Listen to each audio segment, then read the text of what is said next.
తిరుపతి జిల్లా ఎల్ఏసాగరం హైస్కూల్లో మరో మాయాలోకం కనిపిస్తోంది. ఈ ప్రాంగణమంతా రాజకీయ క్రీడతో నడుస్తున్న చరిత్రగా ఉంది. అపరిచితులు మధ్యాహ్న భోజనం నిర్వాహకులను శాసిస్తుంటారు. వయసుకు వచ్చిన పిల్లలు చదువుతున్న హైస్కూల్ క్యాంపస్లో అనుమానితులు వచ్చిపోతున్నా ప్రధానోపాధ్యాయులు నిలువరించలేని పరోక్ష రాజకీయ పెత్తందార్ల ఆదేశాలతో మౌనంగా ఉంటున్నారు. ఇదంతా ఓ దౌర్భాగ్యమైతే మండల విద్యా వ్యవస్థ పర్యవేక్షణ చూడాల్సిన ఎంఈఓ శాంతి అనే అధికారిని మధ్యాహ్న భోజనం తినకుండా అవస్థలు పడుతున్న విద్యార్థుల పరిస్థితిపై N3 ప్రతినిధి శేఖర్ ఫోన్లో సంప్రదించగా మేడం చెప్పిన సమాధానం బాధ్యతారహితంగా ఆక్షేపణీయంగా కనిపిస్తుంది.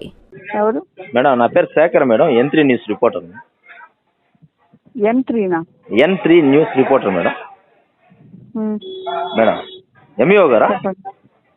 అవునండి. Thank you madam, thank you madam. ఇప్పుడు ఈ ఎల్ఏ సాగరంలో హై స్కూల్ ఉంది కదా, హై స్కూల్లో పిల్లలు ఫుడ్ బాగాలేదని గత ఎప్పుడు రెగ్యులర్గా ఫుడ్ బాగుంటాం లేదని. ఓకే, నిన్న వెళ్ళాము, అది చూసుకొని వచ్చాం. వాళ్ళు ఇస్తామన్నారు 3 మంత్ కమిటీకి ఇమ్మని చెప్పాం కదా. ఈరోజు వాళ్ళ పిల్లలు ఈరోజు కూడా ఫుడ్ బాగాలేదని కూర్చోన్నారు మేడం, ఫుడ్ తినకుండా. నిన్ననే అక్కడ హెచ్ఎం వాళ్ళు చెప్తామండి, మీరు 3 మంత్ వాళ్ళందరికి ఇచ్చేసేయండి, నోటీసులు సాల్వ్ చేయండి, తర్వాత వాళ్ళు ఎంక్వైరీకి వస్తారని చెప్తామండి. మేడం చెప్పారు మీరు, కానీ రిపీట్ అవుతుంది మళ్ళీ, ఈ రోజు కూడా రిపీట్ అయింది దానికోసం. నిజమేనండి, ఇప్పుడు వాళ్ళు వచ్చి వాళ్ళందరికీ సబ్మిట్ చేసి వాళ్ళ ఎంక్వైరీ వస్తే కానీ దాని మీద మనం ఏం పర్చేస్ చేయలేము కదా. సరే, పిల్లలు ఇప్పుడు అన్నం యాడ్ చేయాలి మేడం. అది ఆ హెచ్ఎం అని అడగాలి, అడిగితే ఎలాగండి? హెచ్ఎం గారు ఏం చేస్తారు మేడం? మీకు బాధ్యత లేదంటారా? ఏమండి, మీకు బాధ్యత లేదంటారా, సంబంధం లేదంటారా?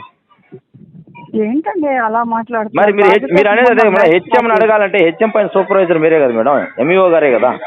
అందుకే ఇక్కడ పరిష్కారం మేడం కాదు, డిప్యూటీ ఎడ్యుకేషన్ ఆఫీసర్ అండి. అర్థం కాలేదు మేడం. అంత ఉండదండి వాటి మీద. కాకపోతే సార్ చెప్పారు కాబట్టి నేను వచ్చాము, చూసాము మేడం. ఎవరు మేడం? డిఓ గారా? డిప్యూటీ ఎడ్యుకేషన్ ఆఫీసర్ గారు ఉంటారండి మేడం. ఆయన కంట్రోల్ అండి. మీకు సంబంధం లేదు మేడం? సంబంధం అంటేనండి డైరెక్ట్ గా అది మండలంలో స్కూల్ కాబట్టి కొన్ని విషయాలు మేము చూడాలి. అంటే ఈ సంబంధించిన పరిధి తమరిదా కావునా కాదు మేడం? మేము నీట్గా హెచ్ఎం గారిని అడుగుతాము. జస్ట్ ఒక నేను అడిగేది అది కాదు మేడం, మీరు సూటిగా హెచ్ఎం గారిని అడుగుతారా లేకపోతే ఇంకోటి కాదు? నిన్న రిపీట్ గా జరిగింది, నిన్న వచ్చి వెళ్ళిపోయారు కాబట్టి ఈ రోజు జరుగుతుంటే మాకు మేము రాలేమంటారా అండి? రాలేం కాదండి, దీన్ని పరిష్కరించాలి. మరి మీరు అనేది అదే, మీరు హెచ్ఎం గారిని అడగండి. హెచ్ఎం గారు ఉన్నారేడా, పిల్లలందరూ కూర్చొని ఆకలితో ఉన్నారు. సో మీకు తెలియజేయాలి కాబట్టి యాజ్ ఎ విలేకరుగా తమకు ఫోన్ చేసాం.